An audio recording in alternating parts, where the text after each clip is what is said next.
जबकि sodium ions positive होने की वजह से कैथोड को अट्रैक्ट करेंगे और इलेक्ट्रॉन गेन करके रिडक्शन का प्रोसेस करेंगे, जिससे सोडियम एटम्स बन जाएंगे और इस नोजल के थ्रू लिक्विड सोडियम हासिल हो जाएगी।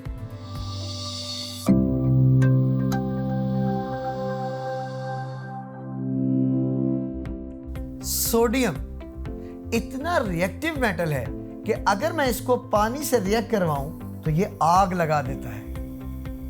लेकिन अगर मैं ये कहूं कि ये रिएक्टिव सोडियम हम खाने वाले नमक से एक्सट्रैक्ट कर सकते हैं, कैन यू बिलीव इट? आज हम सीखेंगे कि इस रिएक्टिव सोडियम को खाने वाले नमक से कैसे एक्सट्रैक्ट किया जाता है। सोडियम को इलेक्ट्रोलाइटिक सेल में जिस प्रोसेस के थ्रू हम हासिल करते हैं उस प्रोसेस का नाम है इलेक्ट्रोलिसिस। मोल्टन NaCl यानी पिघले हुए सोडियम क्लोराइड में से जब हम करंट गुजारते हैं तो इसके आयंस टूट जाते हैं। आयंस टूटने के बाद सेपरेट हो जाते हैं और इस प्रोसेस को कहते हैं इलेक्ट्रोलिसिस।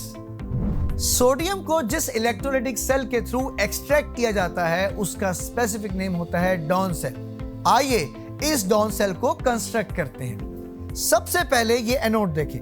ये कार्बन से बना एनोड है और इसके ऊपर एक पोरस ड्रम नजर आ रहा है। ये पोरस ड्रम पोरस इसलिए है ताकि एनोड और कैथोड की पार्टीशन हो सके, क्योंकि ठीक इसी पोरस ड्रम के ऊपर एक मेटालिक ड्रम आपको नजर आ रहा है और ये मेटालिक ड्रम कैथोड है, जिसके ऊपर एग्जॉस्ट है जो गैसेस को एग्जॉस्ट करता है। यूं हमारे डॉन सेल की कंस्ट्रक्शन कंप्लीट होती है। अब सवाल ये पैदा होता है कि सोडियम को कहां से एक्सट्रैक्ट करते हैं? तो जरा देखें, इस कैथोड में से जो नोजल बाहर निकल रही है ये आपको फाइनली सोडियम प्रोवाइड करती है। लेकिन जिस प्रोसेस के थ्रू आपको सोडियम मिलता है वो प्रोसेस इलेक्ट्रोलिसिस है, जो कि हम नेक्स्ट स्टेप में समझते हैं। अब जरा इलेक्ट्रोलिसिस को देखें। हम जानते हैं कि डॉन सेल एक इलेक्ट्रोलाइटिक सेल है, इसलिए इसका एनोड बैटरी के पॉजिटिव टर्मिनल से अटैच है, जबकि डॉन सेल का कैथोड बैटरी के नेगेटिव टर्मिनल से अटैच है।